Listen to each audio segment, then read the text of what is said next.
ونصلي ونسلم على رسوله الكريم وعلى آله وصحبه وأولياء أمته وعلماء ملته أجمعين. أما بعد فأعوذ بالله من الشيطان الرجيم. بسم الله الرحمن الرحيم. ومن يعظم شعائر الله فإنها من تقوى القلوب. صدق الله العلي العظيم.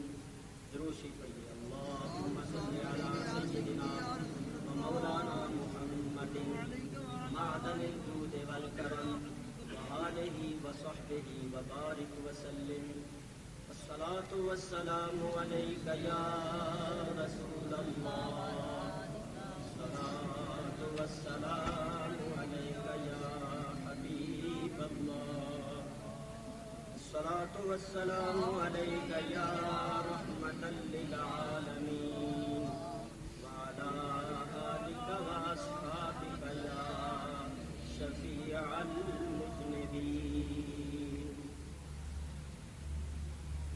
حمد و صلاۃ کے بعد صدر گرامی قدر قابل صد احترام علماء کرام و برادران اسلام، میں نے آپ حضرات کے سامنے قرآن کریم کی ایک آیہ کریمہ تلاوت کی ہے. اس آیہ کریمہ کا لفظی ترجمہ اور چند تفسیری فوائد اور ضمن میں چند ضروری مسائل آپ حضرات کے سامنے پیش کرتا ہوں. آپ حضرات بڑے سکون اور اطمینان کے ساتھ تشریف رکھتے ہوئے سنیں. وما توفیقی الا باللہ العلی العظیم. اللہ تعالیٰ ارشاد فرماتا ہے ومن یعظم، اور جو تعظیم کرے، شعائر اللہ، شعائر اللہ کی، فإنہا من تقوی القلوب، تو بس بے شک یہ تعظیم دلوں کے تقوی سے ہے. آیہ کریمہ کا لفظی ترجمہ میں نے آپ کے سامنے پیش کیا ہے. خلاصہ یہ ہے، اللہ تعالیٰ ارشاد فرماتا ہے جو شعائر اللہ کی تعظیم کرتا ہے تو یہ شعائر اللہ کی تعظیم دلوں کے تقوی سے ہے، یعنی قلبی تقوی ہے.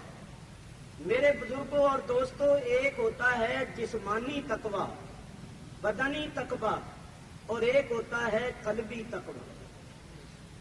جسمانی تقوی جیسا کہ صاحبزادہ صاحب بیان فرما گئے کہ کسی انسان کی شکل و صورت شریعت و سنت کے مطابق ہو، اس کے بال، سر کے بال سنت کے مطابق ہو، داڑھی ہو، لباس تقوی کا ہو، وَلِبَاسُ التَّقْوَىٰ خیر.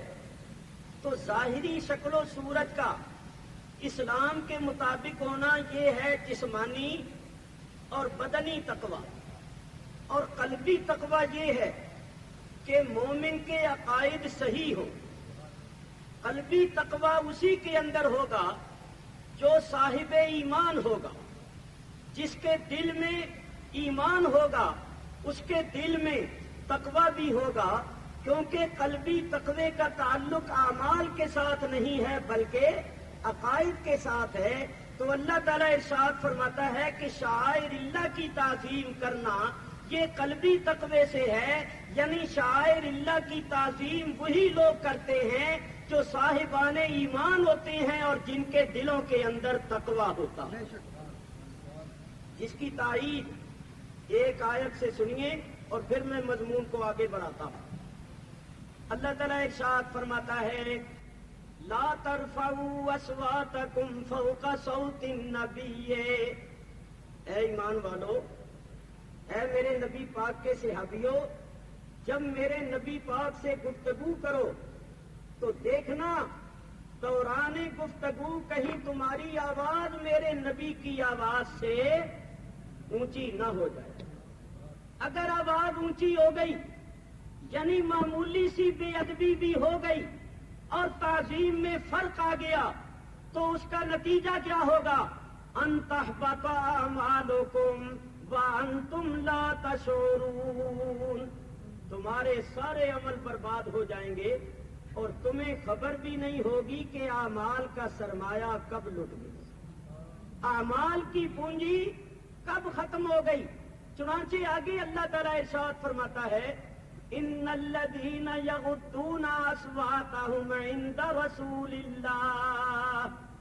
وہ لوگ جو نبی پاک علیہ الصلوۃ والسلام کی حضوری میں اپنی آوازوں کو پست رکھتے ہیں، یہ کون لوگ ہیں؟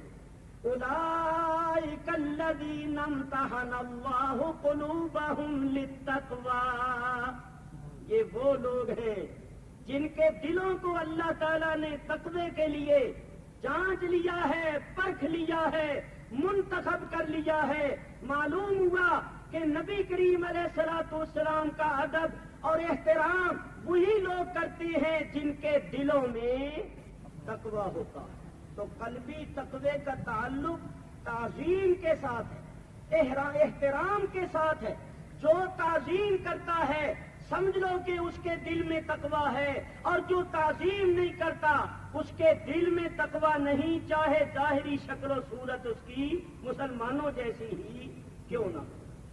اب ذرا غور فرمائیے، اللہ تعالیٰ ارشاد فرماتا ہے وَمَن يُعَظِّمْ، اور جو تعظیم کرے شعائر اللہ، شعائر اللہ کی، فَإِنَّهَا مِن تَقْوَى الْقُلُوبِ، تو بس بے شک یہ تعظیم دلوں کے تقوی سے ہے. اس آیت سے ثابت ہوا کہ شاعر اللہ کی تعظیم قلبی تقوی ہے، یہ دل کے پاک ہونے کی علامت اور نشانی ہے.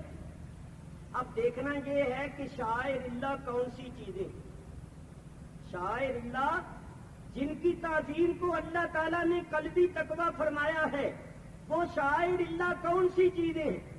تو اگر میں کہوں کہ فلاں چیز شاعر اللہ ہے، فلاں چیز شاعر اللہ میں سے ہے، تو میری کیا حیثیت ہے اور میرا کیا مقام ہے؟ آئیے اللہ تبارک و تعالیٰ سے سوال کرتے ہیں، قرآن پڑھتے ہیں اور دیکھتے ہیں کہ کون سی چیزیں شاعر اللہ. اللہ تعالیٰ ارشاد فرماتا ہے ان الصفا والمروۃ من شعائر اللہ، بے شک صفا اور مروہ دونوں پہاڑیاں شاعر اللہ میں سے. میرے بزرگوں اور دوستوں ذرا غور کرو، اس دنیا کے اندر ہزاروں پہاڑ ہیں، لاکھوں پہاڑ ہیں، بڑے بڑے خوبصورت پہاڑ ہیں، بڑے بڑے سرسبز اور شاداب پہاڑ ہیں، ایسے ایسے پہاڑ ہیں کہ بعض پہاڑوں میں سے سونا نکلتا. میں نے اپنی آنکھوں سے دیکھا. میں ساؤتھ افریقہ میں گیا. ساؤتھ افریقہ کا شہر ہے مشہور شہر، سب سے بڑا شہر جس کا نام ہے جوہانسبرگ. اس شہر کے اندر 6-7 سونے کے پہاڑ ہیں شہر کے اندر. اور اسی ساؤتھ افریقہ کے شہر کیپ ٹاؤن میں گیا تو وہاں میں نے دیکھا کہ وہاں ہیروں کے پہاڑ ہیں، ڈائمنڈ. یہ چھوٹا سا ہیرا جو انگوٹھی کے اندر لگا ہوتا ہے اس کی ہزاروں روپیہ قیمت ہوتی ہے. تو جب پہاڑی ڈائمنڈ کا ہو، ہیرے کا ہو، تو اندازہ کر لیجئے کہ وہ کتنا قیمتی پہاڑ ہوا. اسی طرح کسی پہاڑ سے سونا نکلتا ہے، کسی پہاڑ سے چاندی نکلتی ہے، کسی سے ہیرے نکلتے ہیں، کسی سے تانبا نکلتا ہے. بعض پہاڑ بڑے سرسبز اور شاداب ہوتے ہیں، مگر ان پہاڑوں کو اللہ تعالیٰ نے شاعر اللہ میں سے نہیں فرمایا. یہ 2 چھوٹی چھوٹی پہاڑیاں جو خانے کعبے کے قریب ہیں، جو سرسبز بھی نہیں ہے، بظاہر جن میں سونا بھی نہیں ہے، چاندی بھی نہیں ہے، تانبا بھی نہیں ہے، ان کو اللہ تعالیٰ نے شاعر اللہ میں سے کیوں قرار دیا اور ان کی تعظیم کو دلوں کا تقویٰ کیوں فرمایا؟ آئیے ذرا غور کریں. تو سوائے اس کے آپ اور کیا کہیں گے کہ حضرت ہاجرہ علیہ السلام کا فرزند ارجمند حضرت اسماعیل علیہ السلام جب شدت پیاس سے بلبلا رہا تھا اور بڑا پریشان تھا، تو ماں کی مامتا سے اپنے لاڈلے فرزند کی وہ بے تابی اور بے قراری دیکھی نہ گئی، تو ماں پانی کی جستجو میں ان دونوں پہاڑیوں پر جاتی ہے۔ آپ نے بارہا واقعہ سنا ہوا ہے کہ ان دونوں پہاڑیوں کے درمیان مائی صاحبہ چلی، 7 پھیرے ہوئے، اور ان دونوں پہاڑیوں پر مائی صاحبہ کے چند مرتبہ قدم آئے، تو جن پہاڑیوں پر اللہ کی بندی کے قدم آئے وہ پہاڑیاں شاعر اللہ میں سے ہو گئیں، اور ان کی تعظیم دلوں کا تقویٰ قرار پا گئی۔ قرآن سے ثابت ہوا کہ جہاں اللہ والوں کے قدم آ جاتے ہیں وہ جگہ قابل تعظیم ہو جاتی ہے، اور اس جگہ کی تعظیم وہی کرتے ہیں جن کے دلوں میں تقویٰ ہوتا ہے۔ یہ صفا مروہ دونوں پہاڑیوں کو جو عظمت حاصل ہوئی وہ کس وجہ سے؟ صرف اس وجہ سے کہ حضرت ہاجرہ علیہ السلام کے قدم آئے۔ تو بولو، حضرت ہاجرہ نبیہ ہیں یا ولیہ ہیں؟ ولیہ۔ قرآن سے ثابت ہو گیا کہ جہاں ولی اللہ کے قدم آ جائیں وہ جگہ قابل تعظیم ہو جائے۔ میرے بزرگوں اور دوستوں، ہزاروں سال پہلے مائی صاحبہ نے قدم رکھے اور پھر اٹھا لیے۔ اب وہاں نہ مائی صاحبہ خود ہیں، نہ ان کے قدموں کے نشان موجود ہیں۔ ہاں، ان کے قدم ضرور آئے تھے، قدم رکھے اور اٹھا لیے، مگر وہ جگہ قیامت تک کے واسطے شاعر اللہ میں سے ہو گئی، اور اس کی تعظیم دلوں کا تقویٰ قرار پا گئی۔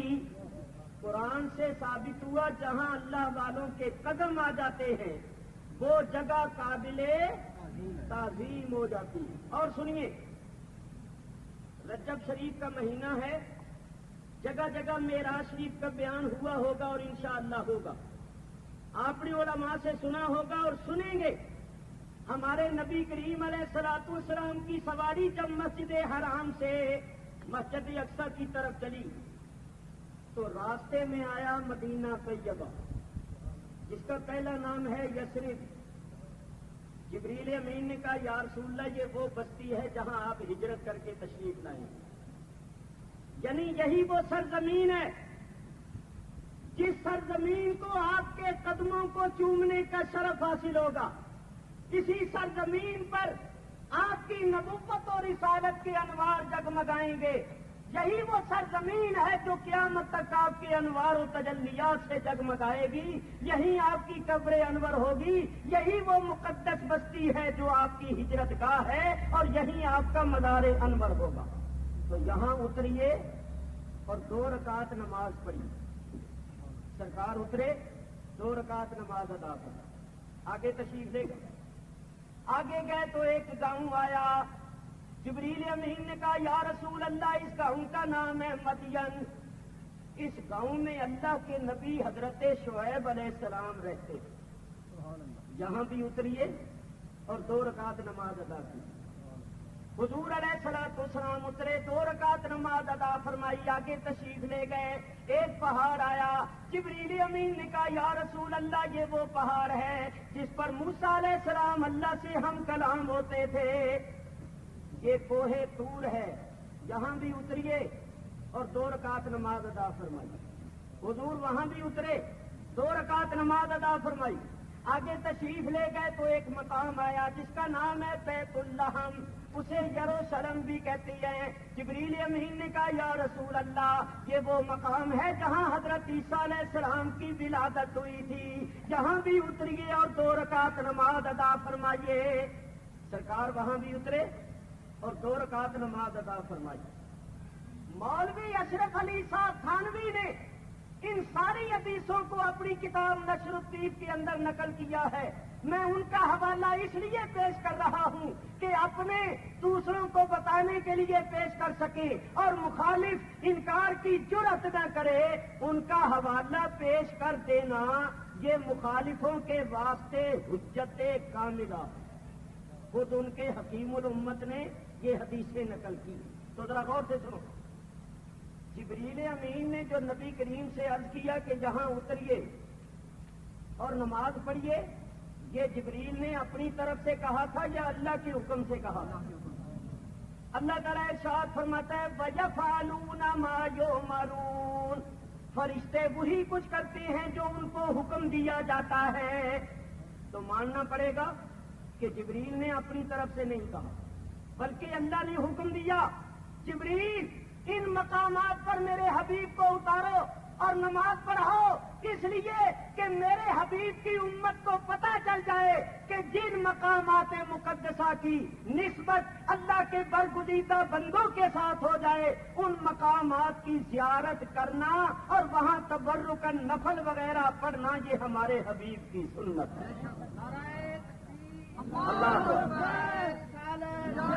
میرے بزرگوں اور دوستوں، نبی کریم علیہ السلام نے ان مقامات کو شرف بخشا، ان کی عزت کو اور بڑھایا۔ اب ذرا غور کرو، مدینہ طیبہ میں ابھی حضور تشریف نہیں لائے، مگر اس سرزمین کو ازل سے ہی یہ شرف حاصل تھا۔ اور وہ جو گاؤں تھا مدین، اس گاؤں میں حضرت شعیب علیہ السلام ہمارے نبی پاک علیہ السلام کی ولادت سے تقریباً 2500 سال پہلے رہے تھے۔ 2500 سال گزر گئے، اس بستی میں آپ نے کچھ عرصہ قیام کیا، لیکن اس بستی کی عظمت، اس مقام کی عظمت، اس زمین کا تقدس ابھی تک باقی ہے۔ اور اللہ فرماتا ہے میرے حبیب کو کہو کہ یہاں اتریں اور 2 رکعت نماز ادا فرمائیں۔ اسی طرح کوہ طور پر موسیٰ علیہ السلام 2500 سال پہلے ہم کلام ہوئے، کیونکہ حضرت موسیٰ اور حضرت شعیب علیہ السلام کا ایک ہی زمانہ تھا۔ فرق یہ تھا کہ موسیٰ علیہ السلام نوجوان تھے، حضرت شعیب علیہ السلام بوڑھے ہو گئے تھے، اور حضرت عیسیٰ علیہ السلام جس مقام پر پیدا ہوئے تھے وہ 500 کتنے سال پہلے کی بات تھی۔ معلوم ہوا کہ جن مقامات کی نسبت اللہ والوں کے ساتھ ہو جائے، ان مقامات کی زیارت کرنا اور وہاں نفل وغیرہ پڑھنا یہ ہمارے نبی پاک کی سنت ہے۔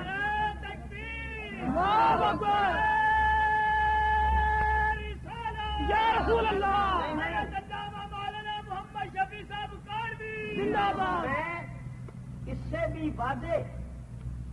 واضح کر دلیل پیش کرتا ہوں جس کا کوئی انکار نہ کر سکے۔ اس مجمع میں اللہ کے فضل و کرم سے بہت سے حاجی صاحبان تشریف رکھتے ہیں اور سب جانتے ہیں، جنہوں نے حج نہیں کیا ان کو بھی اللہ حج و زیارت سے مشرف فرمائے، دیکھ لینا جا کر، اور جنہوں نے دیکھا ہے وہ میری بات کو اچھی طرح سمجھتے۔ خانہ کعبے کے پاس ایک مقام ہے جس کا نام ہے مقام ابراہیم۔ مقام ابراہیم، وہ مقام ابراہیم کیا؟ کیونکہ وقت مختصر ہے، اختصار کے ساتھ عرض کرتا ہوں۔ ایک پتھر ہے جس پر حضرت ابراہیم علیہ السلام کے قدموں کے نشان۔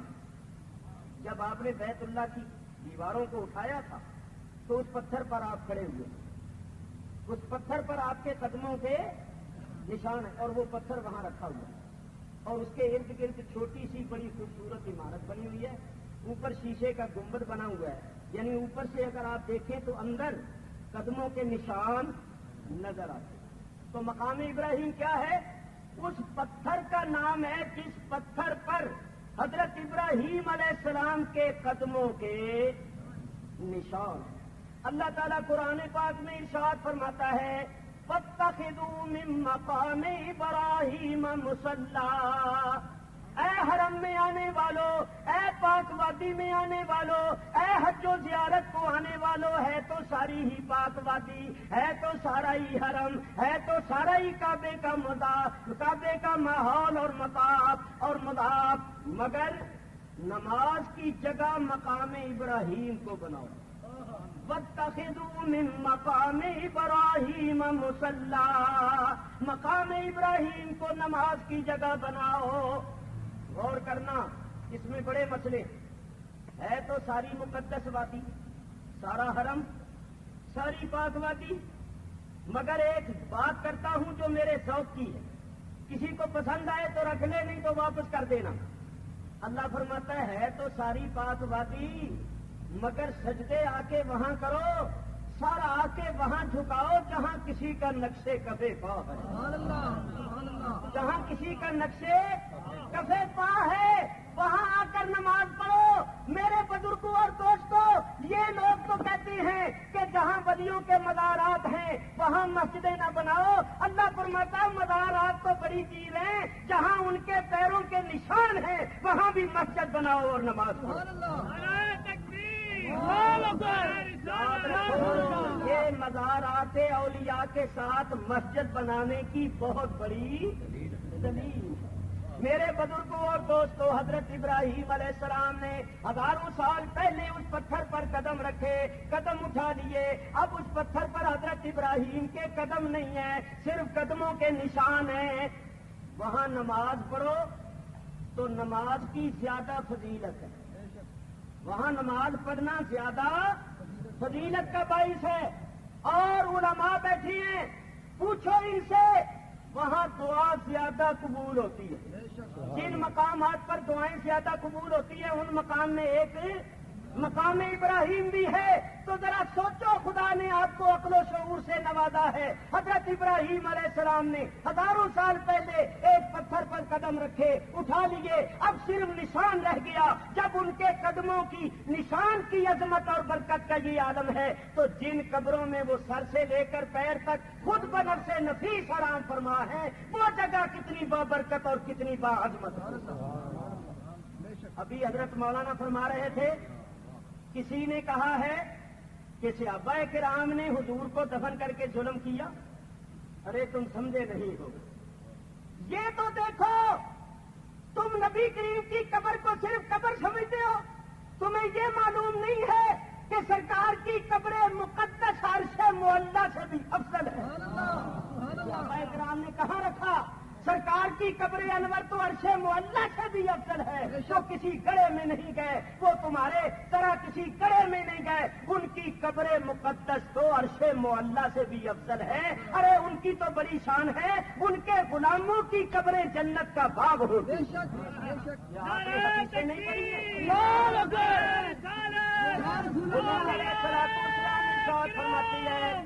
حضور ارشاد فرماتی ہیں، قبر المؤمن روضۃ من ریاض الجنہ وقبر الکافر والمنافق حفرۃ من النیران۔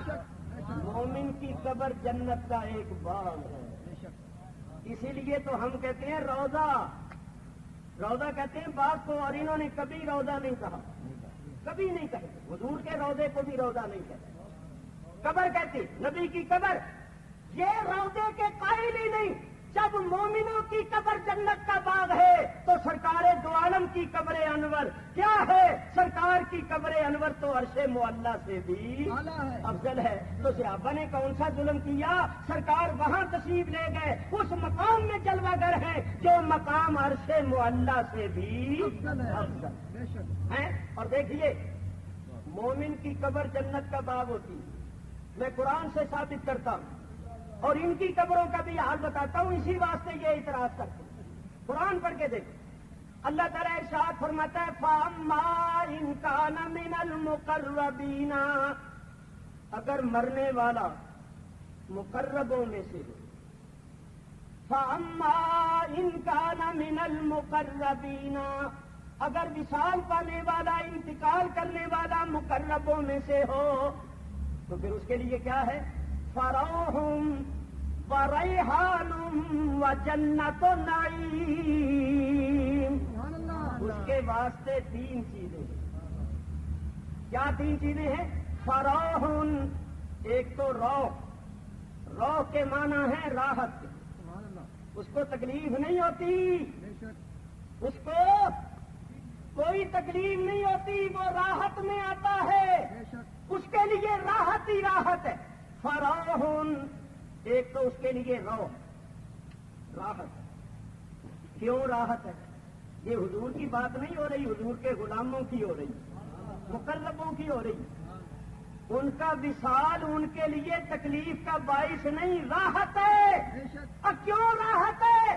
وہ جانتے ہیں کہ قبر میں جاتے ہی سب سے پہلے سرکار کا دیدار ہوگا، سرکار کا، سرکار کا دیدار ہوگا. آپ نے بارہا سنا ہوا ہے جب دفن کرنے والے دفن کر کے واپس لوٹتے ہیں تو دو فرشتے آتی ہیں, روح لوٹا دی جاتی, روح لوٹا دی جاتی. کس طرح لوٹا دی جاتی؟ شرح الصدور امام سیوطی پڑھ کر دیکھو. ہمارے علامہ صاحب امام سیوطی کا تعارف مختصر طور پر آپ کو کرا چکے. علامہ امام سیوطی فرماتی ہیں جب مومن کی روح قبض کرنے کے واسطے فرشتے آتی ہیں تو وہ بڑی خوبصورت اور حسین شکل و صورتوں میں آتے ہیں. ان کے پاس سبز رنگ کے ریشمی کپڑے ہوتے ہیں جن میں پھول رکھے ہوتے ہیں. اور کیا رکھے ہوتے ہیں؟ پھول. تو وہ بندہ مومن کی جان نکالتے ہیں بڑے آرام کے ساتھ, اس کو بشارتیں دیتے ہوئے, خوشخبریاں سناتے ہوئے اس کی جان نکالتے اور اس کی روح کو ان پھولوں کے اندر رکھ لیتے. رکھ کر وہ پہلے آسمان پر جاتے ہیں تو پہلے آسمان کے فرشتے مرحبا مرحبا کہتی ہیں اے پاک روح تیرا آنا مبارک ہو, تیرا آنا خوشی کا باعث ہے, خوش آمدید. پہلے آسمان کے فرشتے روح کو خراج تحسین پیش کرتے, خوش آمدید کہتے ہیں. اسی طرح ہر آسمان پر اس روح کا استقبال ہوتا ہے. پھر فرشتے اللہ کی حضور پیش ہوتے ہیں. اللہ فرماتا ہے یہ پاک روح ہے, یہ میرے مقرب بندے کی روح ہے, یہ نیکی کرنے والے بندے کی روح ہے. فرشتوں اس کا نام اعلیٰ علیین میں لکھ دو اور اس روح کو اس جسم میں پھر جا کے لوٹا دو اور اس کی قبر کو کیا بنا دو, یہ آگے سنو. اور دوسرے جو ہے نا دوسرے, ان کی روح جب فرشتے قبض کرتے ہیں تو فرشتے بڑی مہیب اور ڈراؤنی شکلیں اختیار کر کے آتے ہیں. جس وقت آتے ہیں نا زمین چیرتے ہوئے پھاڑتے ہوئے, آنکھیں سرخ اور شکل بڑی مہیب اور ڈراؤنی, اور آتے ہی ان کو مارنا شروع کر دیتے, مار مار کے بھرتا بنا کے ان کی جان نکالتے. بڑی تکلیف ہوتی ہے ان کو. جان نکال کے تو اس پلید اور خبیث روح کو کس میں رکھتے ہیں؟ ٹاٹ میں. اور اس ٹاٹ کے اوپر تار کول جو لک ڈالتے ہیں نا سڑکوں پر, کیا بولتے ہیں آپ؟ لوگ ہی بولنے پہ جاتے ہیں. تار کول بھی بولتے ہیں, ہمارے کراچی میں ڈامر بھی بولتے ہیں. وہ تار جس کے دونوں طرف یہ لک لگی ہوتی ہے بدبودار, اس کے اندر ان کی خبیث روح کو رکھ لیا جاتا ہے. اور جب فرشتے لے کے جاتے ہیں نا تو پہلے آسمان کے فرشتے کہتے ہیں اس خبیث روح کو واپس لے جاؤ.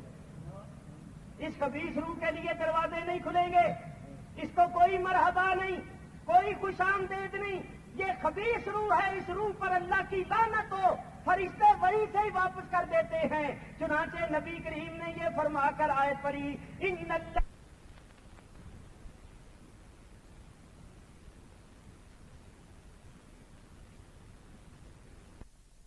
ان الذین کفروا وکذبوا بآیاتنا, ان الذین کفروا وکذبوا بآیاتنا لا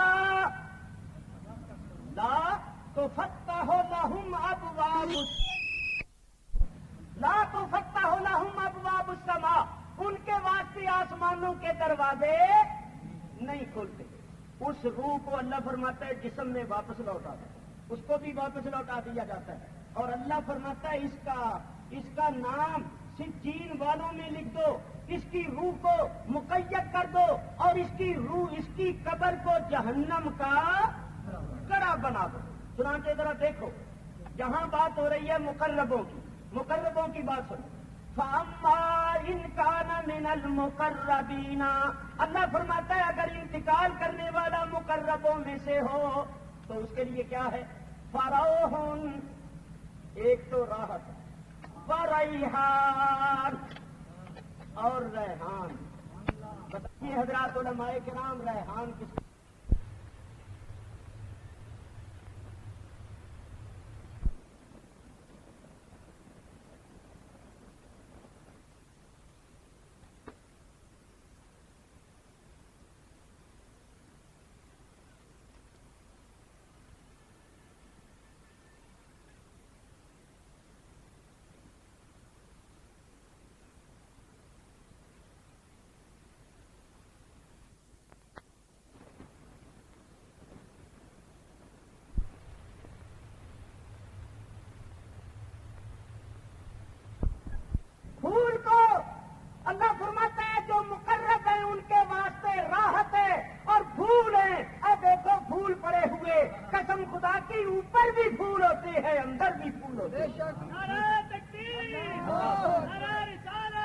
میں نہیں کہتا.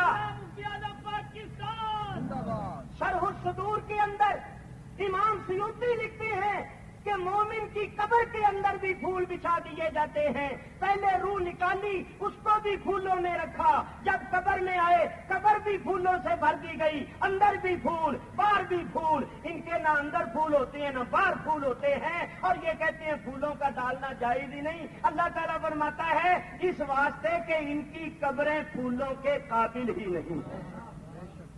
دیکھو قرآن سے ثابت ہے مقربوں کے واسطے. فَأَمَّا إِنْ كَانَ مِنَ الْمُقَرَّبِينَ فَرَوْحٌ وَرَيْحَانٌ وَجَنَّةُ نَعِيمٍ. مومنوں کی قبر کیا ہے؟ جنت و نعیم, نعمتوں کی جنت.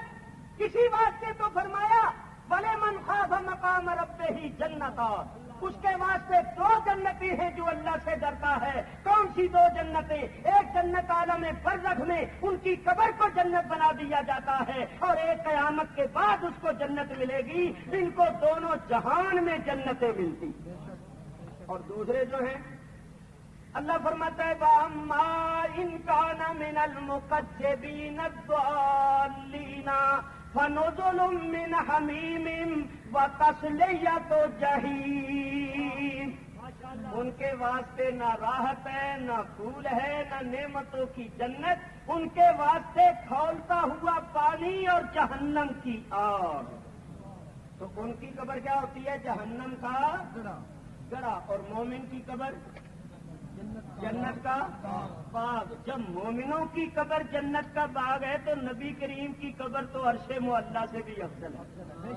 تو صحابہ کرام نے کہاں رکھا؟ عرش معلیٰ میں رکھا. تو کیا سرکار کو عرش معلیٰ میں رکھنا یہ ظلم ہے؟ تو اس کے واسطے ہے جس کو مٹی کے اندر دبا دیا جائے. تمہیں کیا پتا ہے کہ اس کے اندر کیا ہے؟ سرکار کی قبر انور کا اندرونی حصہ جنت کیا عرش معلیٰ سے بھی افضل ہے. عرش معلیٰ سے بھی افضل ہے. اسی واسطے تو وہ عربی جو آیا تھا نا حضور کے روضے پر, اس نے کیا کہا؟ اس نے کہا تھا نفس الفداء لقبر انت ساکنہ فیہ العفاف وفیہ الجود والکرم. یا رسول اللہ میری جان قربان ہو جائے اس قبر پر. یہ قبر کیا ہے؟ فیہ العفاف, اس میں تو عفت ہی عفت, پاکیزگی ہی پاکیزگی. اس میں کیا ہے؟ فیہ العفاف وفیہ الکرم. اس کے اندر تو کرم ہی کرم ہے, اس کے اندر تو جود ہی جود ہے, سخاوت ہی سخاوت ہے. یہ تو سخاوتوں کا گھر ہے, یہ تو پاکیزگیوں کا گھر ہے. یہ قبر کیا ہے؟ یہ تو عفت و پاکیزگی کا گھر ہے. میری جان قربان ہو جائے اس قبر پر. تمہیں حضور کی قبر کی شان کیا معلوم ہے؟ ہم سے پوچھو. سرکار کی قبر انور عرش معلیٰ سے بھی افضل ہے. اچھا ایک بات میں اور بھی عرض دیتا ہوں. اللہ تعالیٰ قرآن میں فرماتا ہے کہ شہید زندہ. شہید سنی ہوئی نا آج. اللہ فرماتا ہے فَلَا تَقُولُوا لِمَنْ يُقْتَلُ فِي سَبِيلِ اللَّهِ أَمْوَاتٌ. جو اللہ کی راہ میں قتل ہو جاتے ہیں ان کو مردہ نہ کہو. تو پھر یا اللہ وہ کیا ہے؟ اللہ فرماتا ہے بل احیاء, وہ مردہ نہیں بلکہ زندہ. ولکن لا تشعرون, لیکن تم شعور نہیں رکھتے. اللہ نے کیا فرمایا؟ مردہ نہ کہو, زندہ. ہو سکتا تھا کہ کوئی زبان سے تو مردہ نہ کہتا, دل میں مردہ ہی سمجھتا رہتا.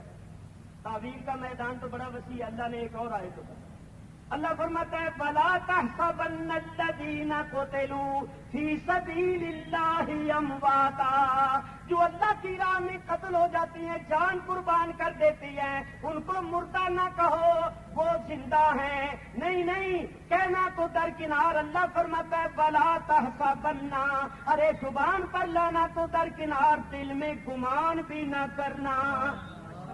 دل میں خیال بھی نہ کرنا کہ وہ مردہ ہے، تو پھر کیا ہے؟ بل احیاء، اللہ فرماتا ہے وہ زندہ عند ربہم یرزقون، اور اپنے رب کے نزدیک رزق بھی دیے جاتے ہیں. اور فرحین بما آتاہم اللہ من فضلہ، اور اللہ نے اپنے فضل سے جو درجہ مرتبہ مقام ان کو بخشا ہے اس پر وہ بڑے خوش بھی ہوتی ہیں. بولو بھائی، قرآن کی ان 2 آیتوں سے صاف طور پر یہ ثابت ہوا یا نہیں کہ شہداء زندہ؟ بولو شہداء جو زبان سے ان کو مردہ کہے یا دل میں مردہ سمجھے وہ قرآن کا منکر، اور جو قرآن کا منکر ہے وہ کافر. اب میں آپ سے پوچھتا ہوں کہ شہداء زندہ ہیں تو بولو جو اللہ کی راہ میں شہید ہوئے ان کو قبروں میں دفن کیا گیا یا نہیں؟ اچھا، نبی کریم کو تو یہ زندہ نہیں مانتے، شہداء تو بنفس قرآن زندہ ہیں، تو ان کو دفن کیا گیا، تو کیا جنہوں نے ان کو دفن کیا انہوں نے ظلم کیا ہے؟ میں سوال کرتا ہوں سوال کرنے والوں سے کہ شہداء زندہ ہیں، اگر تم زندہ نہ مانو تو کافر ہوتے ہو، تو ان کو قبروں میں دفن کیا گیا، تو میں پوچھتا ہوں کہ اگر زندوں کو دفن کیا گیا تو کیا ان پر ظلم ہوا؟ نہیں ظلم ہوا، اس لیے کہ جہاں وہ گئے ہیں نا وہ مقام اس مقام سے بہتر ہے، وہ مقام اس مقام سے بہتر ہے، وہ جنت میں گئے ہیں، اور کسی کو جنت میں پہنچانا یہ ظلم نہیں. ہاں تمہارے مردوں کا جانا اس لیے کہاں جاتے ہیں وہ جنت نہیں ہوتی بلکہ جہنم کا گڑھا ہوتا ہے. ہمارے تو جنت میں جاتے ہیں، اور کسی کو جنت میں پہنچانا یہ ظلم نہیں. جو اس کو ظلم کہتا ہے وہ خود ظالم ہے، وہ انصاف نہیں کرتا.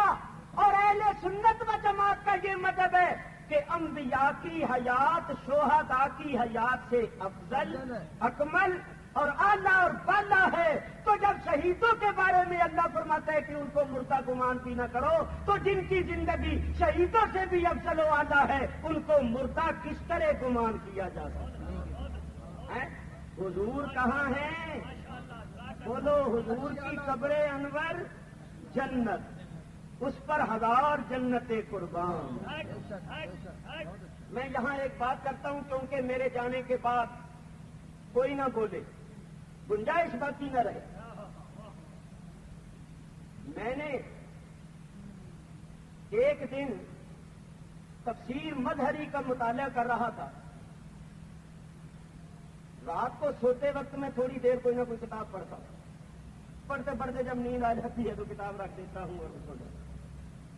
تفسیر مظہری دیکھ رہا تھا، اس میں لکھا ہوا تھا کہ نبی کریم علیہ الصلوۃ والسلام کے جسد انور کے لیے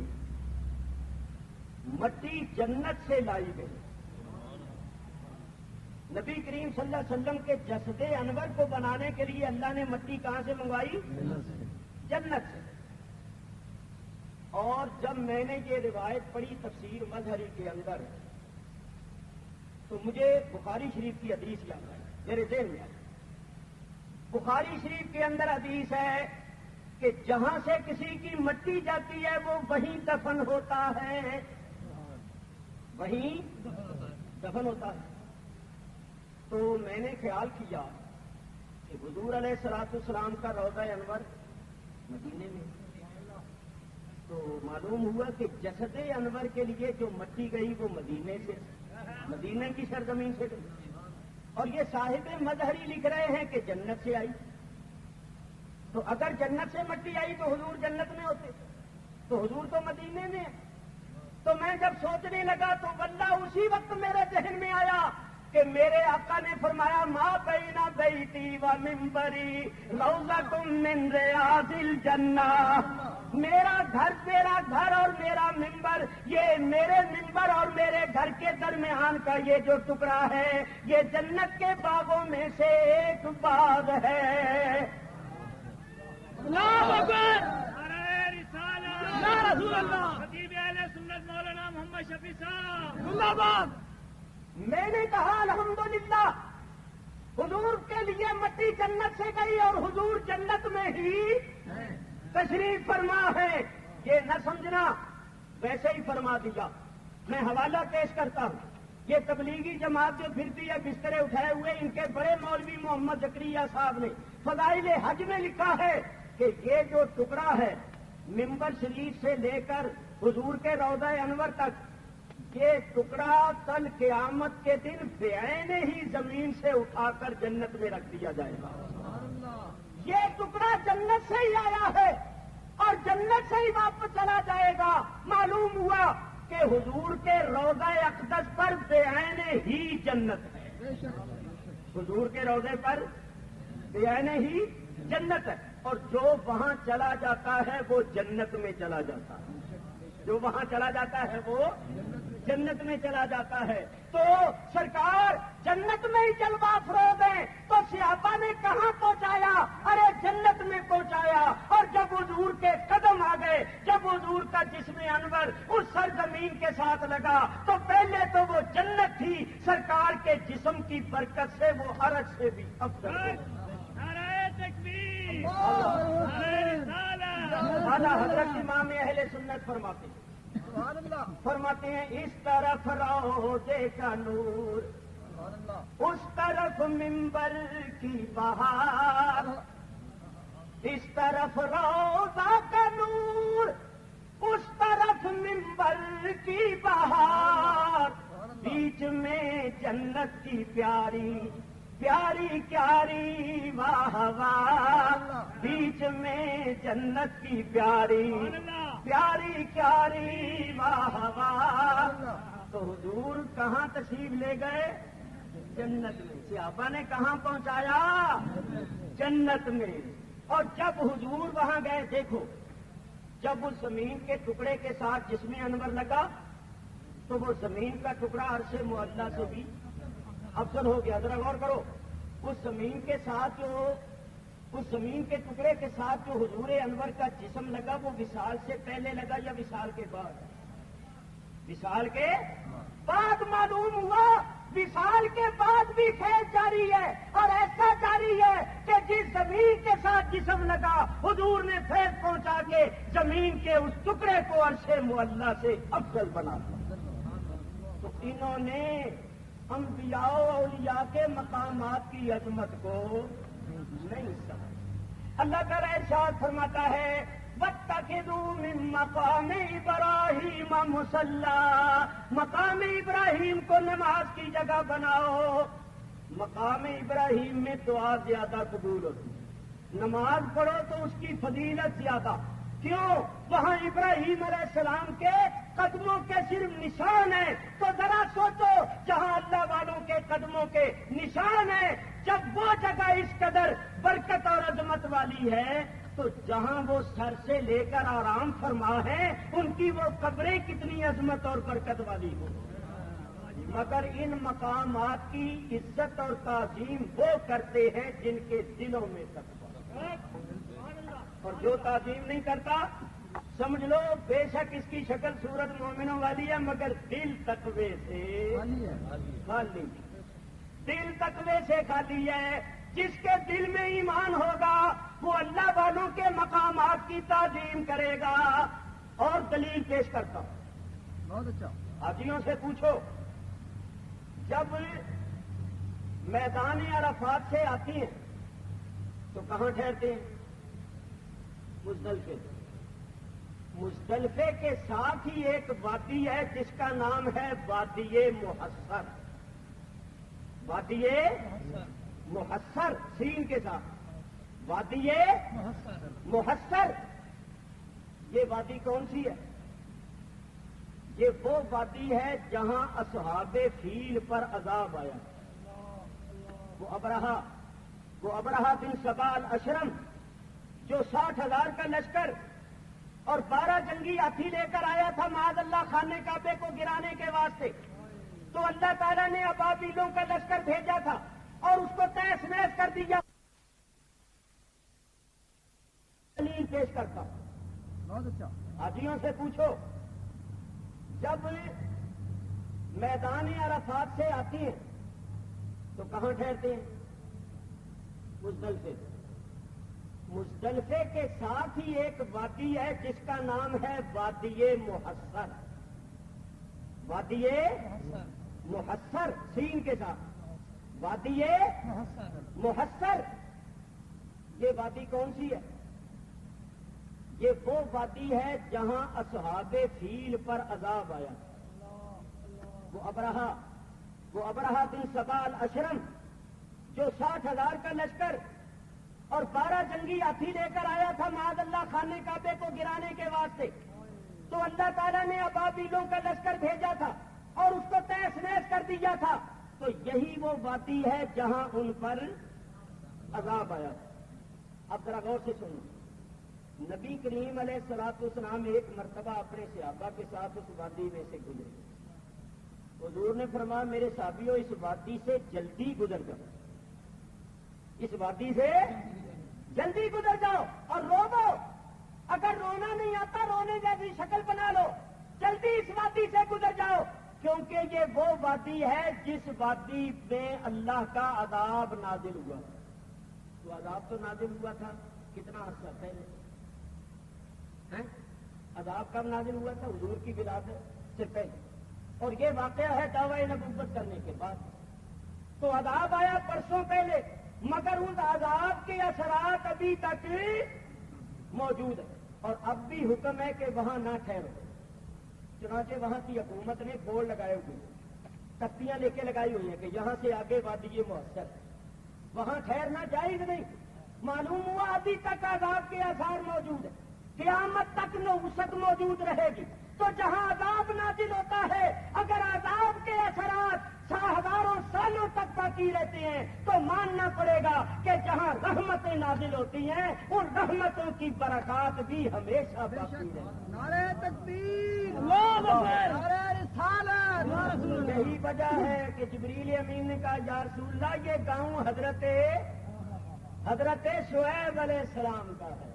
یہاں حضرت شعیب علیہ السلام کتنا عرصہ پہلے 2,500 سال پہلے رہے تھے، مگر برکتیں موجود ہیں اور وہ جگہ قیامت تک کے واسطے برکت ہو گئی. معلوم ہوا جہاں اللہ والوں کے قدم آ جاتی ہیں، جہاں اللہ والے تشریف رکھتے ہیں، وہ جگہ با برکت ہوتی ہے، با عظمت ہوتی ہے. اور اس جگہ کی تعظیم وہی کرے گا جس کے دل میں تقوی ہوگا.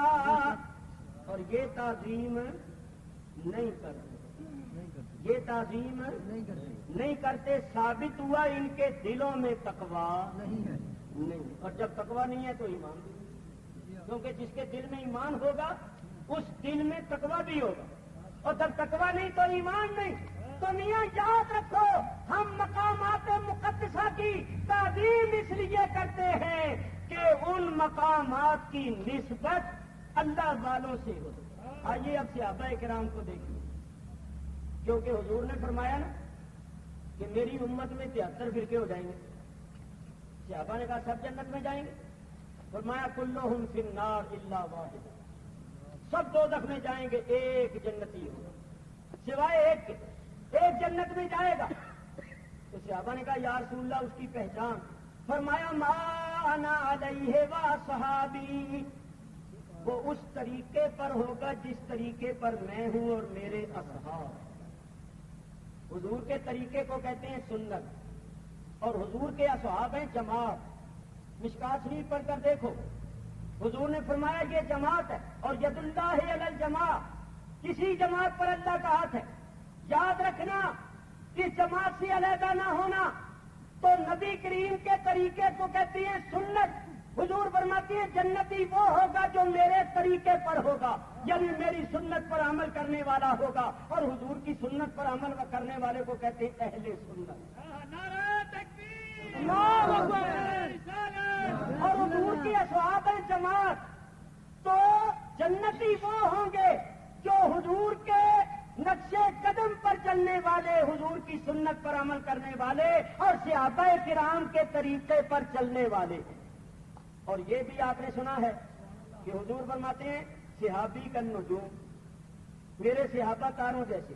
فبی ایہم اقتدیتم اہتدیتم، تم جس کی بھی اقتدا کرو گے ہدایت پا جاؤ گے. آئیے اب صحابہ کو دیکھیں. حضرت عبداللہ ابن عمر رضی اللہ تعالیٰ عنہ بڑے جلیل القدر صحابی اور محدث صحابی، علماء جانتے ہیں کہ کتنی حدیثیں ان سے مروی ہیں، نبی کریم کی سنت پر شدت سے عمل کرنے والے، بہت بڑے محدث صحابی، عالم صحابی۔ شفا شریف کے اندر علامہ امام قاضی عیاض نے لکھا کہ حضرت عبداللہ ابن عمر کیا کرتے تھے، دھیان کرو ذرا، جمعے کے دن جمعے کی نماز کے بعد، حضور کے وصال کے بعد کی بات کر رہے ہیں، حضور کے وصال کے بعد حضرت عبداللہ ابن عمر جمعے کے دن جمعے کے بعد نمازیوں کے سامنے حضور کے ممبر شریف کے پاس تشریف لے جاتے، اور ممبر شریف پر جو تیسری سیڑھی تھی جہاں حضور بیٹھتے تھے وہاں اس طرح ہاتھ پھیرتے، حضور کے بیٹھنے کی جگہ پر اس طرح ہاتھ پھیرتے اور پھر اپنے منہ پر ایسے، حضور کے بیٹھنے کی جگہ پر ہاتھ پھیر کر کہاں ہاتھ پھیرتے، اپنے منہ پر، جسم میں سب سے اعلیٰ مقام منہ ہے، پھر اپنے چہرے پر ہاتھ پھیرتے، اور یہ عمل لوگوں کو دکھا کر کرتے، جمعے کے دن کرتے تاکہ لوگ دیکھ لیں کہ ہم صحابہ کرام ان چیزوں کا کتنا ادب کرتے ہیں جن چیزوں کی نسبت حضور کے ساتھ رہی۔ دیکھو بھائی کیا کرتے، ایسے آپ کے اور پھر منہ پر پھیرتے۔ ماننا پڑے گا کہ ان کا عقیدہ یہ تھا کہ جب میں ہاتھ پھیرتا ہوں تو اس مقام کی، اس مقدس مقام کی برکتیں میرے ہاتھوں میں آ جاتی ہیں، اور جب وہ ہاتھ منہ پر پھیرتا ہوں تو وہ برکتیں منہ تک جاتی ہیں۔ تو معلوم ہوا کہ جن مقامات مقدسہ کی نسبت اللہ کے پیاروں کے ساتھ ہو، ان مقامات پر ہاتھ پھیر کر منہ پر ہاتھ پھیرنا یہ سنت صحابہ ہے۔ بولو یہ کرتے ہیں، یہ کرتے ہیں نہیں کرتے، اور ہم کرتے ہیں تو ہمارا یہ کرنا صحابہ کرام کے طریقے کے مطابق۔ حضرت عبداللہ ابن عمر، آپ ذرا سوچئے، حضرت عبداللہ ابن عمر کو کس نے یہ بتایا تھا کہ اس ممبر میں بڑی برکتیں؟ بات کیا تھی؟ سنو، انہوں نے اپنی آنکھوں سے دیکھا تھا کہ وہ ستون حنانہ جس کے ساتھ چند روز حضور نے پشتے انور لگا کر بات فرمایا تھا، تو جب یہ ممبر بن گیا تھا اور حضور اس ممبر پر بیٹھے تھے تو وہ ستون حنانہ حضور کے ہجر و فراق میں رونے لگ گیا، رونے لگ گئے، ایسی درد بھری آواز نکلی کہ صحابہ کہتے ہم متحجر ہو گئے، قریب تھا کہ درد و سوز کے ساتھ ہمارے کلیجے پھٹ جاتے کہ اس درد کے ساتھ کون رویا، اس درد کے ساتھ مولانا روم رحمت اللہ علیہ فرمایا کہ اس تمہیں حنانہ از ہجر رسول اور نالا میزد ہم چور بابے عقول، وہ سوکھا ہوا لکڑی کا تنا سرکار کے ہجر و فراق میں اس طرح رویا جس طرح کوئی عقل مند آدمی بڑے درد و سوز کے ساتھ۔ صحابہ متحجر ہوئے، کون ہوتا ہے؟ حضور ممبر سے نیچے اترے اور اتر کر اس ستون کے پاس گئے اور اس کو سینے سے سبحان اللہ سبحان اللہ اس پر ہاتھ پھیرا۔ جب حضور نے سینے سے لگایا اور اس پر ہاتھ پھیرا، اس کا رونا بند ہوا، اس نے آہستہ آہستہ تسکین پائی۔ سیدنا امام جعفر صادق رضی اللہ تعالی عنہ جب اس حدیث کو بیان کرتے تو زاروں زار روتے، فرماتے ہم نے تو سرکار کی محبت لکڑیوں جیسی بھی نہیں، ہم کبھی سرکار کے ہجر و فراق میں نہیں روئے، اور لکڑی روئی، لکڑی روئی، ڈھائیں مار مار کے رو پڑی، اور دیکھا جو سرکار کے ہجر و فراق میں رویا سرکار نے اس کو سینے سے میاں حضور کی محبت میں رویا کرو، حضور کے دیدار کے اشتیاق میں رویا کرو، جس کے ساتھ سب سے زیادہ محبت ہو آدمی اس کو دیکھنے کے لیے تڑپتا ہے، پھڑکتا ہے، اور نبی کریم سے جب تک سب سے زیادہ محبت نہ ہو ہم مومن نہیں ہو سکتے، تو جو سب سے زیادہ پیارا ہے اس کے دیدار کے لیے تڑپنا چاہیے، پھڑکنا چاہیے. ہمیں کبھی رونا ہی نہیں آتا، ہمیں کبھی خیال ہی نہیں آتا. ہمیں بھی چاہیے ہم بزرگوں کے پاس آئے، علماء کے پاس آئے. ہمیں کوئی طریقہ بتاؤ کہ کسی طرح سرکار کی زیارت ہو جائے. یہ دیدار کی پیاسی آنکھیں سرکار کے شربت دیدار سے فیض یاب ہو جائے. ان پیاسی آنکھوں کی پیاس بجھ جائے. افسوس ہمیں محبت نہیں، ہم اجر و فراق میں نہیں روتے. سیدنا امام جعفر صادق بہت رویا کرتے جب اس حدیث کو بیان کرتا. سرکار نے سینے سے لگایا، اس پر ہاتھ پھیرا، فرمایا میرے صحابیوں اگر میں اس کو سینے سے نہ لگاتا اور اس پر شفقت سے ہاتھ نہ پھیرتا تو یہ قیامت تک ہوتا ہی. تو صحابہ دیکھتے تھے کہ چند دن کی سوکھی ہوئی لکڑی کے ساتھ حضور نے پشت انور لگا کے بعد فرمایا اس بے جان لکڑی میں جان پیدا ہو گئی، اس بے درد لکڑی کے اندر درد پیدا ہو گیا، سوچ پیدا ہو گیا، عشق پیدا ہو گیا. تو وہ جانتے تھے کہ سوکھی لکڑی کے ساتھ حضور کا جسم لگا تو اس لکڑی میں جان پیدا ہو گئی، درد و سوچ پیدا ہو گیا. تو جس ممبر پر بیٹھ کے ہمیشہ واز فرماتے رہے ہیں اس میں کتنی برکتیں.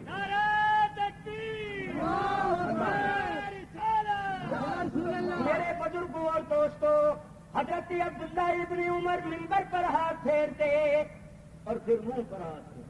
آج ذرا تم جا کے دیکھو، مدینے میں جا کے ایسا کرو یا ہے ہاں شرک لو انہوں نے شرک تو صبح آ گئی. میاں تمہیں کیا پتا ہے محبت کی دنیا کیا ہے؟ جس ممبر پر بیٹھ کے حضور بات فرماتے ہیں، جو ممبر حضور کے جسم کے ساتھ لگا ہے، کوئی محبت والا اس پر ہاتھ پھیرتا ہے، اس کو چومتا ہے، تو اس کا یہ مطلب تو نہیں کہ اس نے اس ممبر کو خدا بنا لیا ہے یا معبود بنا لیا ہے یا اس کی پوجا پرست شروع کر دی ہے. چومنا پوجا نہیں، یہ محبت کی علامت ہے. اگر چومنا پوجا ہے تو بولو بھلا تم کس کس کو چومتے رہتے ہو؟ تم اپنے بچے کو پیار سے چوم لیتے، کیا مطلب تم نے اس کو خدا سمجھ لیا؟ پیار آیا تم نے چوم لیا. آگے میں نہیں پڑھ سکتا، آپ ہی بڑھ جاؤ تو بڑھتے ہی رہتے ہو. تو جب جوش چڑھ دے کی چومی جانے اور مولوی تینوں جوش چڑھے تو سب کچھ ہی چوم جائے اور حضور کا عاشق محبت سے حضور کے روضے کی دیوار کو چومے تو شرک کرتا ہے. کوئی ہزار کر دی تو محبت کی محبت والوں کی دنیا اور ہے. محبت والے تو اس کتے کے بھی پیر چومتے ہیں جو کتا محبوب کی گلیوں میں پھرتا ہے. اور تجھے تو محبت کی ہوا نہیں لگی، تو محبت کے اسرار کو کیا ہے؟ بہت اچھا. کسی محبت والے کے پاس جا، اس سے دین سیکھ. دین کے آداب آتے ہیں تو اہل عشق سے آتے ہیں. ڈاکٹر اقبال نے کیا اچھا کہا، فرماتے ہیں کہ دین کر سکے پختہ بے آداب عشق اور دی بگیر از صحبت ارباب عشق. فرماتے ہیں دین نہیں پختہ ہوتا جب تک عشق و محبت کے آداب نہ آئے. اور عشق و محبت کے آداب سیکھنے ہیں تو یہ جو سین دے مارے ہوئے مولوی نے اور سین کے مارے ہوئے خشک ملا، ان سے نہ تو سیکھ. ان کو کیا پتا، ان کو تو عشق و محبت کی آواز نہیں لگی. ارباب عشق و محبت کے پاس جا اور ان سے جا کر دین کے آداب سیکھ. میرے بزرگوں اور دوستوں سنو، جب تک عشق حاصل نہ ہو کتنا علم بن جائے، علامہ بن جائے، فہامہ بن جائے، مجتہد بن جائے، منطقی بن جائے، فلسفی بن جائے، کچھ حاصل نہیں جب تک عشق نہ ہو اور عشق ہو حضور کا. آمین. ڈاکٹر اقبال بھی خوب آدمی ہوئی. ڈاکٹر اقبال کہتے ہیں تو دعا مانگتا ہے اللہ سے، ہاتھ اٹھاتا ہے تو کیا مانگتا ہے؟ یا اللہ مجھے روٹی دے، یا اللہ مجھے بوٹی دے، یا اللہ مجھے کوٹھی دے. روٹی بوٹی کوٹھی مانگتے ہیں، یہ بھی تو مانگنے کی چیز ہے.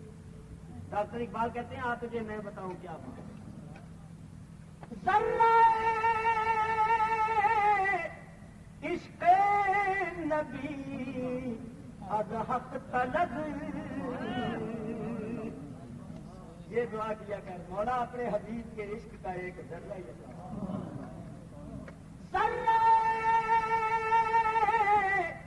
عشق نبی از حق طلب اور سود صدیق او علی از حق طلب. نعرہ تحقیق.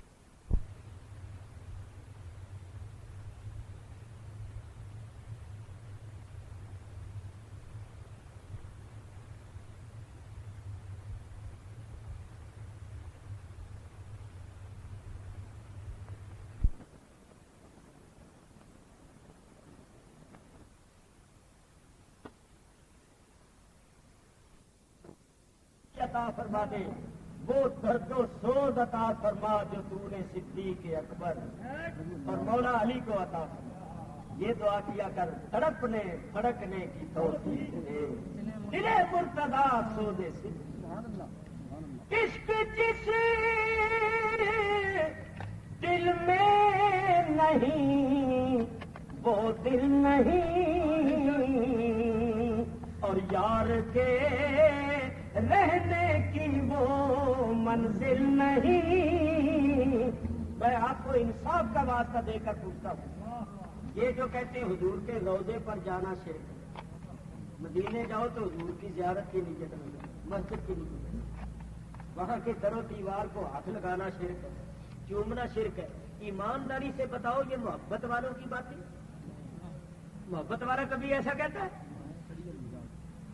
محبت والوں نے لکھا 14ویں صدی کا مذہب نہیں. علامہ امام قاضی عیاض نے شفا شریف میں لکھا مدینے شریف جاؤ تو وہاں کے در و دیوار کو بھی چومو, وہاں کی ہواؤں کو سنو, وہاں کے ہر ذرے کا ادب کرو کیونکہ یہ وہ شہر ہے جہاں محبوب تشریف فرما. ڈاکٹر اقبال کہتے ہیں خاک طیبہ از دو عالم خوش ترست بہ کنک شہر کے در میں دل برست. مولانا محمد شفیع صاحب اکاڑوی خطیب اہل سنت محبت والوں کی باتیں اور حضرت پیر سید جماعت علی شاہ صاحب محدث علی پوری رحمت اللہ تعالی علیہ جاؤ جا کے سارے مدینے والوں سے پوچھ لو. آپ ہر سال تشریف لے جائیں اور ایک دن جتنے بواب ہیں نا, بواب کن کو کہتے ہیں جو دروازوں پر بیٹھ کے لوگوں کی جوتیاں سنائے. زائرین جوتیاں رکھ جاتے ہیں تو وہ جوتیوں کی رکھوالے کرتے ہیں, ان کو کہتے ہیں بواب. دروازوں پر بیٹھے ایک دن سارے بوابوں کی دعوت کرتے بڑی پرکت اور جاتے ہوئے سب کو ہدیہ نذرانہ دے. ایک دن جھاڑو دینے والوں کی دعوت کرتے, حضور کی مسجد پاک میں روضہ انور میں جو جھاڑو دیتے ہیں ان سب کی دعوت کرتے اور سب کو نذرانہ. اسی طرح جتنے وہاں لوگ خدمت کرتے ہیں مختلف قسم کی ڈیوٹیاں ہوتی ہیں. خواجہ سرا حضرات جو خاص روضے شریف کے اندر جاتے ایک دن ان کی دعوت. بعض مرتبہ ایسا ہوتا کہ جو پہلے دن آتا وہ دوسرے دن بھی آ جاتا. حالانکہ دوسرے دن جن کی دعوت ہوتی تھی وہ ان میں سے نہیں ہوتا. مثلا جھاڑو دینے والوں میں نہیں بلکہ بواب پہلے دن آیا دعوت بھی کھا گیا ہدیہ بھی لے گیا مگر دوسرے دن بھی آ گیا, تیسرے دن بھی آ جاتا. تو آپ کا ایک خاص خادم تھا, خلیفہ تھا, اس کا نام تھا کرم علی. وہ کہتا حضرت یہ شخص کل بھی آیا اور کل یہ ہدیہ لے گیا سب آدمی تو آپ کو مطلب کیوں خبردار ایسی بات نہ کرنا.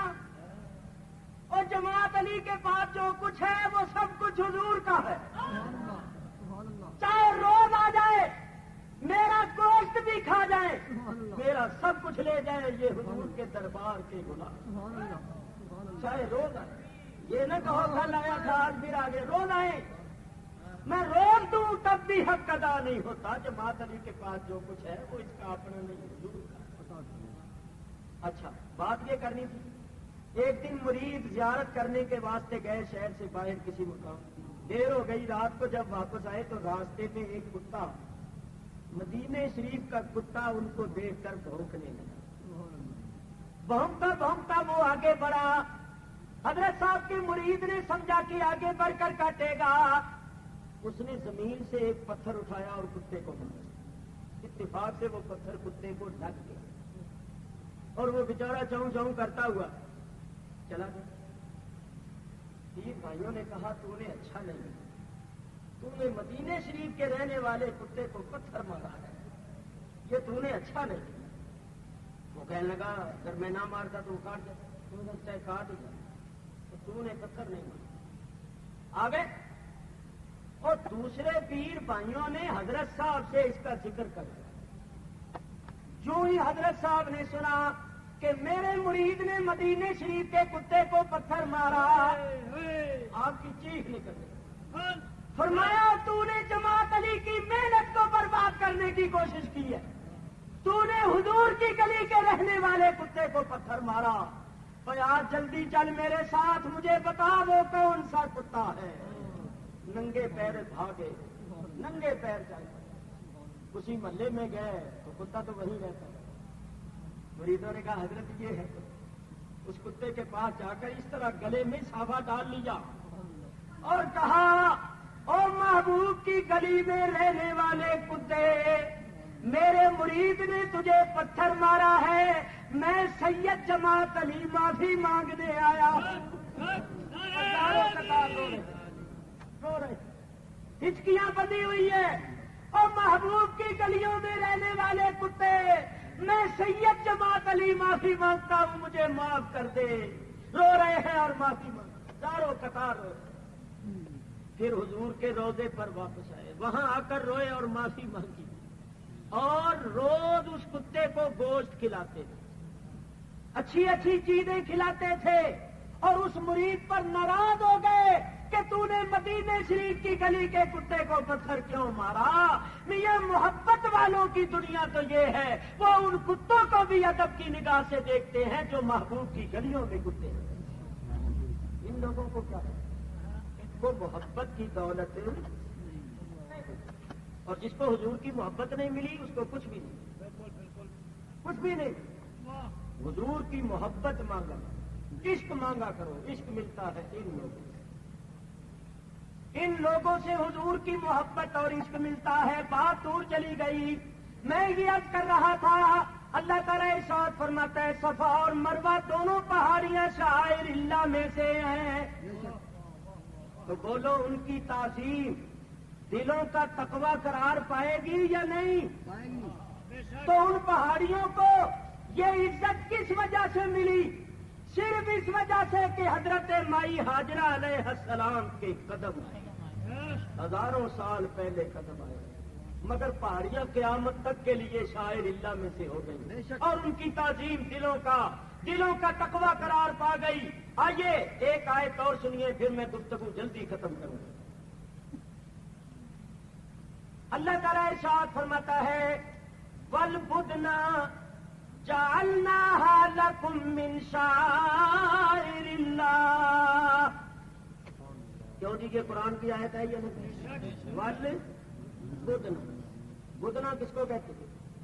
قربانی کے اونٹ. بولو, قربانی کے اونٹ.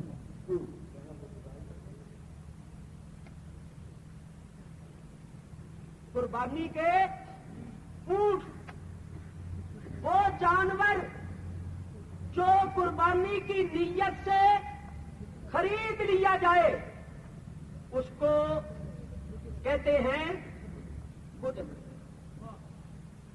حضور علیہ الصلوۃ والسلام کے زمانہ مبارکہ میں لوگ جانور ساتھ لے کے جاتے ہیں, تو جن جانوروں کو قربانی کے لیے مخصوص کر دیا جاتا تھا, یعنی جن کی نسبت اللہ تعالیٰ کی طرف ہو جاتی تھی, پھر وہ جانور شاعر اللہ میں سے ہو جاتا. اب بھی مثلاً دیکھو، لوگ دمبے، بکریاں، گائے، بھینسیں، دودھ وغیرہ عید کے دنوں میں دیکھتے ہیں، وہ جانور شعائر اللہ میں سے نہیں، لیکن جب آپ نے کوئی جانور قربانی کی نیت سے خرید لیا تو اب اس کی نسبت ہو گئی اللہ کی طرف۔ جب وہ قربانی کے واسطے مخصوص ہو گیا، اس کی نسبت ہو گئی اللہ کی طرف، تو اب وہ شاعر اللہ میں سے ہو گیا، اور اس کی تعظیم لازم ہو گئی۔ اس کی تعظیم کیا ہے کہ آپ اس پر بوجھ نہیں ڈال سکتے، آپ اس کی اون اتار کے اس سے کوئی فائدہ حاصل نہیں کر سکتے، ذبح کرنے سے پہلے کی بات کر رہا ہے۔ آپ اس کا دودھ نہیں پی سکتے، آپ اس کو کوئی اذیت نہیں پہنچا سکتے، ستا نہیں سکتے، ان کو آپس میں لڑانا یا ان پر بوجھ وغیرہ ڈالنا جائز۔ اب وہ قابل احترام ہے کیونکہ اس کی نسبت ہو گئی اللہ کی۔ معلوم ہوا کہ جس چیز کی نسبت اللہ کی طرف ہو جائے وہ چیز قابل تعظیم ہو جاتی ہے اور مخالف بھی مانتی۔ آپ کو پتا ہے کچھ عرصہ پہلے پاکستان میں غلاف کعبہ تیار ہوا تھا ایوب خان کے دفن، اور لاہور میں جلوس نکالا گیا، لاہور میں نکالا گیا اس غلاف کعبہ کا جلوس نکالا گیا، جس جلوس کی قیادت مودودی صاحب نے کی۔ لوگوں نے اس کا غلاف کعبہ پر چڑھاوے چڑھائے، پیسے پھینکے، ہدیے، طرح طرح کی چیزیں، اس کو لوگ چومتے تھے، اس کی تعظیم کرتے تھے، یہاں تک کہ اتنا ہجوم تھا، مجھے یاد ہے اخبار کا تراشا میں نے ابھی تک رکھا ہوا ہے کہ ایک آدمی نیچے آ کر کچلا گیا، لوگوں کے نیچے آ کر وہ کچلا گیا، وہ بیچارہ اس طرح وفات پا گیا۔ جب یہ سارا جلوس نکلا اور یہ سارا سلسلہ ہوا تو لوگوں نے مودودی صاحب سے سوال کیا کہ مودودی صاحب آپ تو کہتے ہیں کہ جو کام حضور کے زمانے میں نہیں ہوا وہ بدعت ہے، اور ہر بدعت مذمومہ اور سیئہ ہوتی ہے، کوئی بدعت حسنہ نہیں ہوتی۔ آپ تو بدعت سیئہ کے قائل ہیں، آپ کے نزدیک کوئی بدعت حسنہ نہیں ہے۔ مودودی صاحب نے لکھا، ترجمان القرآن میں لکھا ہے کہ کوئی بدعت حسنہ نہیں، جو بدعت ہے وہ بدعت سیئہ ہے، مذمومہ۔ تو جب آپ کسی بدعت حسنہ کے قائل نہیں ہیں، آپ کے نزدیک ہر بدعت سیئہ ہے، تو حضور کے زمانے میں اس طرح کعبے کے غلاف کا کبھی جلوس نکلا، لوگوں نے اس طرح چوما، اوپر پیسے ڈالے، تو یہ بدعت نہیں ہے، اور آپ اس کے مرتکب ہو کر بدعتی نہیں ہوئے۔ اب جب اپنی جان پر آئی نا بات، اپنے اوپر الزام اور اعتراض آیا، تو پھر وہی اہل سنت کے دامن میں پناہ لینی پڑی، وہی اہل سنت کی بات کرنی پڑی۔ میں دعوے کے ساتھ کہتا ہوں، پہلے انہوں نے لکھا کہ کوئی بدعت حسنہ نہیں، ہر بدعت سیئہ ہے۔ بعد میں جب اپنے اوپر پڑی تو لکھا کہ علماء نے لکھا ہے کہ بدعت کی 5 قسمیں، بدعت کی وہی جو ہم اہل سنت کہتے ہیں نا، وہی اہل سنت کی کتابوں کے حوالے، چونکہ اپنے اوپر آ گئی تھی نا بات، اپنے اوپر پھر کہنے لگے بدعت کی 5 قسمیں، بولو۔ اچھا، بات جو میں نے کرنی ہے یہ تو چھوڑیے، ان لوگوں کا یہ حال ہے کہ موسم کے ساتھ ساتھ ان کے فتوے بھی بدلتے رہتے ہیں، عقیدے بھی بدلتے رہتے ہیں، نظریے بھی بدلتے رہتے ہیں۔ پہلے انہوں نے لکھا تھا کہ عورت ممبر نہیں بن سکتی، عورت کی حکومت نہیں ہو سکتی، عورت قضا نہیں کر سکتی، جتنی مسلمانوں والی باتیں سب لکھی۔ اور جب مس فاطمہ جناح کھڑی ہو گئی پھر کہنے لگے عورت سربراہ مملکت بھی ہو سکتی۔ ان کا تو حال ایسا تھا، وقت کے ساتھ ساتھ بدلتے رہے، چھوڑیے ان کو۔ میں جو بات کرنا چاہتا ہوں وہ یہ کہ جو غلاف پاکستان میں تیار ہوا تھا، بولو وہ ابھی بیت اللہ پر چڑھایا گیا تھا؟ نہیں، مگر اس کی نسبت بیت اللہ کی طرف ہو گئی، وہ اس نیت سے بنایا گیا کہ اس کو بیت اللہ پر چڑھایا جائے گا، چڑھایا جائے. ابھی وہ چڑھا نہیں، لیکن جب اس کی نسبت بیت اللہ کی طرف کر دی گئی تو وہ قابل تعظیم ہو گیا.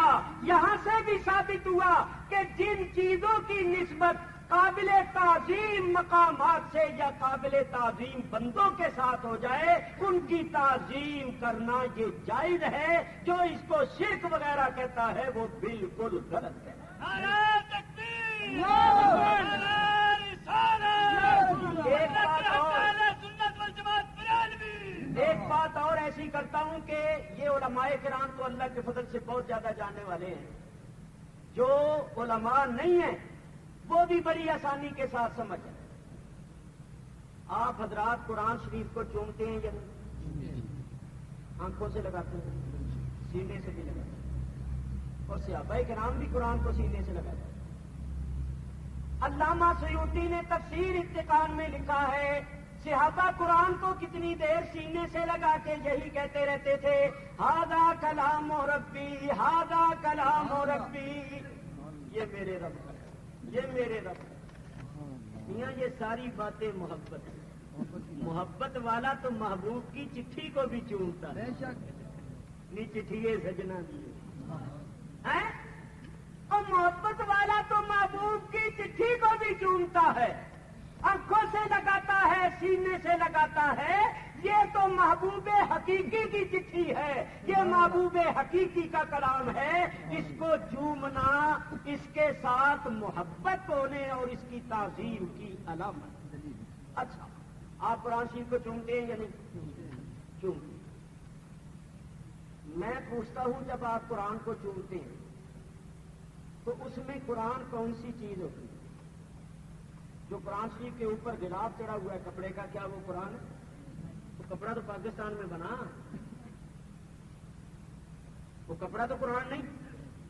گٹا جس کی جلد بندی ہوئی ہے کیا وہ قرآن ہے؟ وہ بھی پاکستان میں یا کسی اور ملک میں بنا. کاغذ جس کے اوپر قرآن شریف لکھا ہوا ہے کیا وہ کاغذ قرآن ہے؟ نہیں. کاغذ کے اوپر روشنائی جس کو آپ سیاہی بولتے ہیں، جو الفاظ اور حروف کی شکل میں بکھری ہوئی ہے کیا وہ روشنائی قرآن ہے؟ وہ بھی پاکستان میں بنی. پریس والوں نے اس کو بنایا یا بن خریدا. اسی روشنائی سے وہ اخبار چھاپ دیتے ہیں، اسی اخبار سے دوسری کتابیں چھاپ دیتے ہیں، اسی روشنائی سے وہ قرآن چھاپ دیتے ہیں. تو آپ جب قرآن کو چومیں گے تو آپ کے لب کس چیز پر لگیں گے؟ یا تو کپڑے پر لگیں گے، کپڑا قرآن نہیں، یا گتے پر لگیں گے، گتا بھی قرآن نہیں، یا کاغذ پر لگیں گے، کاغذ بھی قرآن نہیں، یا سیاہی پر لگیں گے، سیاہی بھی قرآن نہیں. تو بولیے آپ نے قرآن کو چوما تو قرآن کون سی چیز؟ آؤ میں عرض کروں. روشنائی قرآن نہیں، کاغذ قرآن نہیں، مگر روشنائی کے ساتھ کاغذ کے اوپر جو لکھا ہوا ہے وہ قرآن. فی نفس ہی روشنائی قرآن نہیں، کاغذ بھی قرآن نہیں، لیکن روشنائی کے ساتھ کاغذ کے اوپر جو لکھا ہوا ہے وہ قرآن ہے. تو اب یوں کہو کہ ان چیزوں کی نسبت قرآن سے ہو گئی. غلاف کی نسبت ہو گئی گتے کے ساتھ، گتے کی نسبت ہو گئی کاغذ کے ساتھ، کاغذ کی نسبت ہو گئی روشنائی کے ساتھ، روشنائی اور کاغذ کی نسبت ہو گئی قرآن کے ساتھ. اب جتنی چیزوں کی نسبت ہوتی گئی سب قابل احترام ہوتی گئی. تو اگر آپ کپڑے کو چومیں یہ بھی قرآن کی تعظیم، گتے کو چومیں یہ بھی قرآن کی تعظیم، حالانکہ یہ چیزیں قرآن نہیں. تو جو لوگ ہمیں یہ کہتے ہیں کہ یہ قبر پرست ہے، ہم ان سے پوچھتے ہیں کیا ہم ہر قبر کی تعظیم کرتے ہیں؟ جاہل سے جاہل آدمی بھی کسی قبرستان کے پاس سے گزرتا ہے تو تم نے کبھی دیکھا ہے کہ ہر قبر کے آگے وہ ہاتھ باندھ کے کھڑا ہو جائے؟ معلوم ہوا ہم ہر قبر کی تعظیم نہیں کرتے. مگر جب ہمیں بتایا جاتا ہے کہ یہ کسی ولی اللہ کی قبر ہے وہاں ہم ادب سے کھڑے ہو جاتے ہیں. تو ہمارے دل میں ادب اس قبر کا مٹی کے ڈھیر کا نہیں بلکہ اس کا ہے جو اس قبر کے اندر آرام فرما. اور اس کا ادب دل میں کیوں آیا؟ اس لیے کہ اس کا تعلق ہے اللہ کے ساتھ. تو بات وہی اللہ تک جا پہنچی. میاں ہم قبر کی تعظیم اس لیے کرتے ہیں کہ وہ قبر ہوتی ہے اللہ والے کی، اور اللہ والے کی تعظیم اس لیے کرتے ہیں کہ وہ اللہ والا ہے، اس کا اللہ سے تعلق ہے، اللہ سے نسبت ہے، تو بات اللہ تک ہی جا پہنچی۔ میرے بزرگوں اور دوستوں، یہ جو ہم پر الزام لگاتے ہیں کہ یہ قبر پرست ہیں، پیر پرست ہیں، یہ بہتان ہے۔ خدا کی قسم، نہ ہم قبر پرست ہیں نہ پیر پرست ہیں، ہم خدا پرست ہیں، مگر ان اللہ والوں کی ہم تعظیم کرتے ہیں، اس لیے کہ ان اللہ والوں کا اللہ کے ساتھ تعلق ہے اور اللہ کے ساتھ نسبت ہے۔ اور جو چیز قابل تعظیم ہو، اس چیز کے ساتھ جس چیز کی نسبت ہو جائے، تعلق ہو جائے، وہ چیز بھی قابل تعظیم ہو جاتی ہے، اور اس کی تعظیم اصل میں اصل کی تعظیم ہوتی ہے۔ تو یاد رکھو، یہ جو ہم اہل سنت و جماعت پر طرح طرح کے الزام لگاتے ہیں، یہ جھوٹے الزام ہیں۔ ہم قبروں کو چومتے ہیں، کوئی اگر محبت کے ساتھ چوم لیتا ہے تو انہوں نے چومنے کا نام سجدہ رکھا ہوا ہے۔ سجدہ اور چیز ہے، چومنا اور چیز۔ ہمارے مولانا نے اس پر کتابیں بھی لکھی۔ دیکھو، صحابہ کرام نے سجدہ کرنے کی اجازت مانگی تو حضور نے اجازت دی نہیں، چومنے کی اجازت مانگی ہاتھ پیر تو حضور نے اجازت دی۔ صحابہ کرام حضور کے ہاتھ پیر چومتے اور حضور اجازت دیتے، سجدے کی اجازت نہیں دی، چومنے کی اجازت دی۔ اور حضرت علی رضی اللہ تعالیٰ عنہ اپنے چاچا حضرت عباس کے ہاتھ بھی چومتے تھے، پیر بھی چومتے تھے۔ امام بخاری نے حدیث لکھی الادب المفرد کے اندر، حالانکہ درجہ حضرت علی کا بڑا، مگر وہ اس لیے چومتے تھے کہ ان کے چچا تھے، اور چچا بجائے باپ کے ہوتے۔ یہاں سے علماء نے مسئلہ نکالا ہے کہ ماں باپ کے یا پیر و مرشد کے ہاتھ پیر چومنا جائز ہے، بلکہ سنت، کیونکہ اس خلفائے راشدین کی سنت اسی طرح ہم پر لازم کی گئی جس طرح حضور نے اپنی سنت کو لازم کی۔ علیکم بسنتی و سنت الخلفاء الراشدین۔ در مختار ہمارے فقہ حنفی کی معتبر کتاب ہے، اس میں لکھا ہوا ہے ماں کے پیروں کو چومنا ایسا ہے جیسے جنت کی چوکٹ کو چومنا۔ اچھا، اب آپ اپنی ماں کے پیر چومنا چاہیں تو بولو اپنا منہ جھکا کر پیروں تک لے کے جائیں گے یا نہیں؟ اور صحابہ بھی لے کے جاتے تھے یا نہیں؟ یا ماں سے یوں کہیں گے کہ اماں جان ذرا پیر اٹھا کر میرے منہ کو لگائیں، تو کیا آپ کی اماں جان کا پیر 5.5 فٹ اونچا اٹھ سکتا ہے؟ یقیناً آپ کو منہ جھکا کر پیروں تک لے کے جانا پڑے گا۔ تو سجدہ بھی بغیر جھکے نہیں ہو سکتا، اور بوسہ بھی بغیر جھکے نہیں ہو سکتا۔ جھکنا دونوں میں پڑے گا، ایک جھکنا ثواب اور ایک جھکنا گناہ، دونوں میں فرق کرنے والی چیز بندے کی نہیں ہے۔ تو قسم خدا کی ہم سجدہ نہیں کرتے، ہم چومتے۔ چومنا اور چیز ہے، سجدہ اور چیز ہے۔ اگر کوئی محبت والا محبت میں آ کر چوم لیتا ہے تو اس کا نام پوجا پاٹ نہیں ہے، کیونکہ چومنا پوجا پاٹ سے تعلق نہیں رکھتا۔ بہر صورت میں ختم کرتا ہوں یہ الفاظ کہہ کر کہ جو چیزیں قابل تعظیم ہیں، ان چیزوں کے ساتھ جن چیزوں کی نسبت ہو جائے، تعلق ہو جائے، وہ بھی قابل تعظیم ہو جاتی ہیں۔ اور ان کی تعظیم وہی لوگ کرتے ہیں جن کے دلوں کے اندر تقویٰ ہوتا ہے۔ الحمدللہ رب العالمین۔ ہم اہل سنت جو بزرگان دین کا ادب کرتے ہیں، بزرگان دین کے تبرکات کا ادب کرتے ہیں، اور ان مقامات مقدسہ کا ادب کرتے ہیں جن کا اللہ والوں سے تعلق ہے، یہ قلبی تقوی کی نشانی ہے، یہ قلب کے پاک ہونے کی نشانی ہے۔ اس کو غلط نہ سمجھو اور کسی کے بہکانے میں نہ آؤ اور شک شبے کا شکار نہ ہو، بلکہ اپنے اس عقیدے پر قائم رہو، اس کو برحق سمجھو اور اسی طرح کرتے رہو تاکہ اہل سنت و جماعت کے عقیدے پر قائم رہو اور تم پر کسی گمراہ کن تقریر یا تحریر وغیرہ کا اثر نہ پڑے۔ اللہ تبارک و تعالی ہمیں عمل کی توفیق دے۔ اس موضوع کو بہت زیادہ پھیلایا جا سکتا ہے، اس میں وسعت پیدا کی جا سکتی ہے، مگر وقت بہت زیادہ ہی ہو گیا ہے، تو مجھے حکم بھی دیا گیا ہے کہ میں مختصر کروں، تو میں ان الفاظ پر گفتگو ختم کر رہا ہوں۔ یہ بزرگوں کا قول ہے، الاستقامت علی الحق، حق پر استقامت جو ہے جی خیر من الف کرامت، 1000 کرامت سے بہتر ہے. اچھا بس ایک وہ شخص، ہاں ایک شخص بیٹھ کر تسبیح پڑھتا ہے، اس عبادت کا صرف اس کی ذات کو فائدہ ہے. ایک شخص ہے جو ہزارہ لوگوں کے ایمان کی سلامتی، ایمان کے تحفظ کا باعث بنتا ہے، اس کی وجہ سے لوگوں کے ایمان عقیدے درست ہیں. اس کا جو ہوتا ہے مقام وہ عابد کے مقابلے میں بہت بلند ہوتا ہے. اسی لیے حضور نے فرمایا فضل العالم علی العابد کفضل القمر البدر علی سائر الکواکب. عالم کی فضیلت عابد پر ایسی ہے جیسے 14 کے چاند کی ستاروں پر. جاہل جڑا شخص ہے نا کبھی نہیں کہ میں نہیں جایا بلی اللہ ہو سکتا. علم باطن ہم چو مشکا علم ظاہر ہم تو شیر. جب تک علم ظاہر نہ ہو علم باطن نہیں پیدا ہوتا. علم باطن مکھن کی، علم باطن مکھن کی مانے کا، علم ظاہر دودھ کی مانے. دودھ سے مکھن نکلتا ہے، علم ظاہر سے علم باطن پیدا ہوتا ہے. اور جس طرح دودھ سے مکھن نہیں نکلتا جب تک کوئی نکالنے والا نہ ہو، اسی طرح طے بواد بے شیر مشکا طے بواد بے شیر.